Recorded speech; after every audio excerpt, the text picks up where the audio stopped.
SpongeBob can't be alone. Patrick is his ride or die, but what if SpongeBob never met Patrick? Man, I don't even want to think about it. The effects would be devastating, as you'll see, because not only does Patrick bring out the best in SpongeBob, curiosity, creativity, and childlike wonder. Without him, SpongeBob breaks down every time. SpongeBob can't be alone. And there is actually already some evidence of this, what the world would look like if they weren't together. Like that time in Rock Bottom where SpongeBob almost soiled his square pants. That episode perfectly shows us this eerie AF liminal world, somewhere between a place where SpongeBob has Patrick for support and one where he doesn't, because on their way back from Glove World, they get lost. And then, while SpongeBob goes to check out a bus schedule, the worst thing possible happens. Patrick goes home without him. SpongeBob eventually leaves Rock Bottom in a way that's certainly unorthodox. Something Patrick might have thought of, traveling using a blown-up glove balloon. But because he was alone, he became unnecessarily nervous, running between buses, ticket stalls, and vending machines. It's almost as if Patrick keeps SpongeBob's insanity at bay, or as if he's a compartmentalization of SpongeBob's madness. Does that make sense? And SpongeBob needs that little bit of craziness in his life to be a balanced being. In small Patrick-sized doses, that insanity comes in the healthy forms of positivity and confidence. When SpongeBob has to write an essay for the driving school, he once again spirals because it's something he has to do alone. Procrastination takes over, manifesting in guilt, and eventually turning inanimate objects in his home and even Gary into enemies, reminding him of how time is ticking away, and perhaps that he is just a failure after all. Even when he does sit down and start writing and writing and writing, and yes, even more writing, it doesn't turn out great. He even calls Patrick in the middle of the night, maybe as a distraction or maybe even hoping that Patrick would come over. But Patrick only points out the obvious, that SpongeBob's avoiding work. This is another reason I believe that SpongeBob and Patrick are two parts of the same being and that neither should be alone. Although Patrick is, well, a big dum-dum, he is always the exact thing SpongeBob needs when he needs it. And in the case of the procrastination, what he needs is a voice of reason. And without him, well, let's face it, SpongeBob is sometimes a bit of a psychopath, and I mean that in the nicest way possible. But how things turn out when Patrick isn't around, it's more demented than you can imagine. And things get worse and worse the longer you watch, but you just can't look away.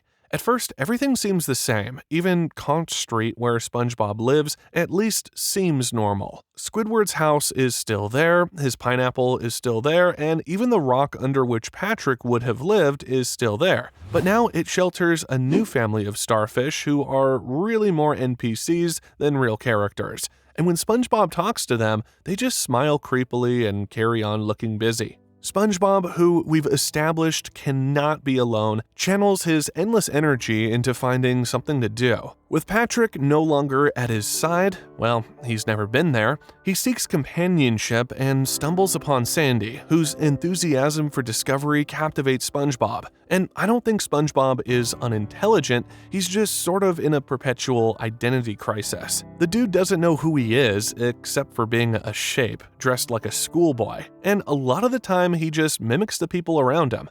I think a lot of us were like that at his age, especially when we didn't have a best friend. So when Sandy introduces him to the world of science and invention, guiding him like a mentor, she sparks something new in SpongeBob, a glimpse of ambition that isn't just about flipping Krabby Patties. So, with his brain rewired and ADHD in check, Sandy now has direct access to his brain and teaches him about the world of science and the world above. But she still keeps him in check, making sure he doesn't invent robots that'll take over Bikini Bottom or creates a Frankenstein jellyfish or a god-level quantum computing chip and hooks it up to AI. You know, dangerous things like that. So everything goes pretty well for SpongeBob until something breaks the pattern, until Sandy goes into hibernation. And don't lie, we're all like that. When something suddenly changes in our routine, we feel lost and sometimes do stupid things. Without Patrick to distract him and channel his chaos, SpongeBob is a massive threat to underwater safety. First, having been calm and focused, he is now frantic AF and let off his leash with knowledge of things he really shouldn't have knowledge of. Shit's about to get not so great for certain squirrels. He decides to go supersize on one of his favorite harmless hobbies, blowing bubbles, and invents a soap that blows indestructible bubbles. He blows and giggles and generally just enjoys himself. There is no end in sight to the fun he's having, but those bubbles have to go somewhere, and that somewhere is the top of Sandy's dome. More and more bubbles collect there until finally bubbles fill more than half the space. And finally, the dome is uprooted, causing salt water to rush in. And finally, the dome, now filled with water, rushes to the surface. What happens to Sandy in her tree, I'd rather not say. Now, anyone who causes such a catastrophe would probably take a few days off from shenanigans, but not SpongeBob. Sometimes it's just easier to keep spiraling and do even more stupid stuff to distract you from the stupid stuff you did yesterday. Instead of slowing down, he doubles down on the one thing he's always been good at: work. SpongeBob becomes a relentless fry cooking machine. His obsession with the Krusty Krab reaches new heights, bordering on mania. He works day and night, flipping Krabby Patties with an intensity that even Mr. Krabs will eventually find unsettling. At first, Krabs revels in the profits. With SpongeBob working overtime, the Krusty Krab churns out patties faster than Bikini Bottom can consume them. But there's only so much demand, only so many customers in the sea, and soon the patties start piling up. Towering skyscrapers of uneaten Krabby Patties rise above the rooftops, even above the surface, casting grotesque shadows over the town. The stench of rotting burgers fills the air, seeping into every crevice. And I mean every crevice. The once colorful streets of Bikini Bottom are now a dystopian wasteland, with fish picking through the decaying piles in search of anything edible. Mr. Krabs, broken and penniless, wanders the streets, muttering about lost profits and squandered opportunities, and every day gets thinner and thinner beneath his shell. While one fat pink starfish, vaguely familiar, loves it though, and is frequently seen latched onto one of the leaning buildings of rotting patties and bread. Through it all, SpongeBob hums cheerfully in the ruins of the Krusty Krab, flipping patties for non-existent customers. He doesn't notice the devastation. He can't. It's just not in his frame of reference. His brain cannot depict it. He's stuck in a death loop. But as the town deteriorates, so does SpongeBob's psyche, because SpongeBob is for the first time an outcast, and really friendless.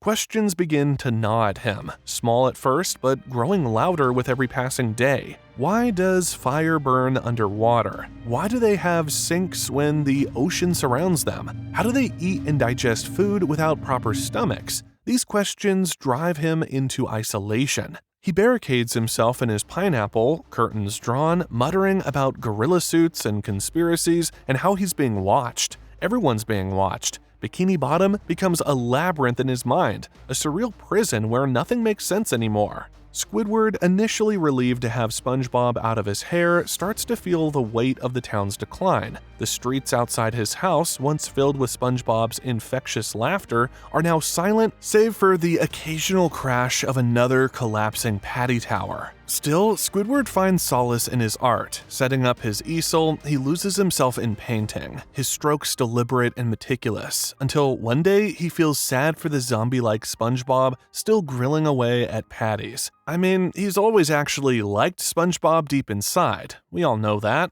He also knows that if he doesn't do something, he will go proper psycho, and no one wants that. So he takes SpongeBob under his wing and teaches him his ways. SpongeBob's first attempt is chaotic, colors splattered randomly across the canvas, but there's something compelling about it. For a while, it seems like they've found common ground. Squidward imagines a future where the two of them are celebrated artists, revolutionizing Bikini Bottom's art scene. But SpongeBob doesn't just learn, he excels. His abstract paintings capture the attention of Bikini Bottom residents who marvel at his unique style. Even Squilliam Fancy Son praises his work, calling it visionary.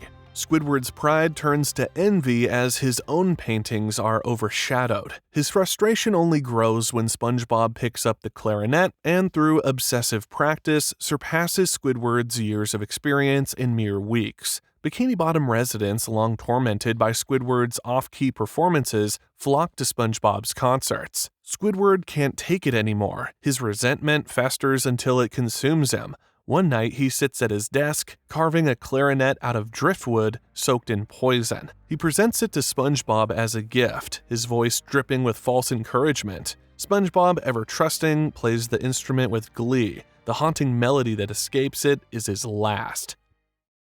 But death isn't the end. Not for SpongeBob. Plankton, ever the opportunist, seizes the moment. Watching the events unfold from his lab in the chum bucket, he retrieves SpongeBob's lifeless body. With a serum he's been perfecting, Plankton brings SpongeBob back to life. The serum rewires him, dampening his cheerful spirit and replacing it with unwavering loyalty to Plankton. And also, he's just glad to be alive again and have a new friend, so he feels like he owes Plankton something. Plankton, grinning wickedly, puts him to work in the chum bucket. SpongeBob flips chum burgers with the same dedication he once had for Krabby Patties, only now he serves Plankton's goals. And with SpongeBob under his control, Plankton finally obtains the Krabby Patty formula. Not by stupidly intricate plans and espionage, just by SpongeBob doing what he does best, and one day falling back into his old role, starting making Krabby Patties instead of chum burgers. Soon, the chum bucket gets a new name, the Krusty Krab, new location, as the old restaurant had been crushed under a capsizing tower of filth.